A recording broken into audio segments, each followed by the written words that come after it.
রাত তখন 11টা। শহরের শেষ মেট্রো ট্রেনটা ধীর গতিতে স্টেশনে ঢুকলো।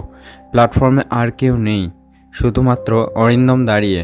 সে অফিস থেকে দেরি করে ফিরছিল। ট্রেনে উঠেই দেখলো পুরো বগি ফাঁকা।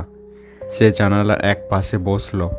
ট্রেন ছাড়লো, কিন্তু কিছুক্ষণের মধ্যেই অদ্ভুত সব শব্দ, যেন কেউ ফিসফিস করছে।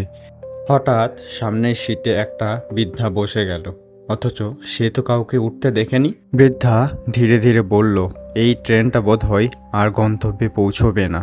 অরিন্দম ভয়ে কাঁপতে লাগলো। বৃদ্ধার চোখ লাল হয়ে উঠল। হঠাৎ পুরো বগিটা অন্ধকারে যেন ডুবে গেল। ট্রেনের গতি বাড়তেই থাকলো, আর জানালা দিয়ে বাইরে দেখা গেল শহর নয়, পেরিয়ে যাচ্ছে এক অচেনা মরুভূমি।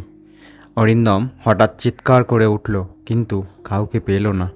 হঠাৎ সাইরেন বেজে উঠল, আলো জ্বলে উঠল। অরিন্দম দেখল সে আসলে নিজের বাড়িতে বসে আছে।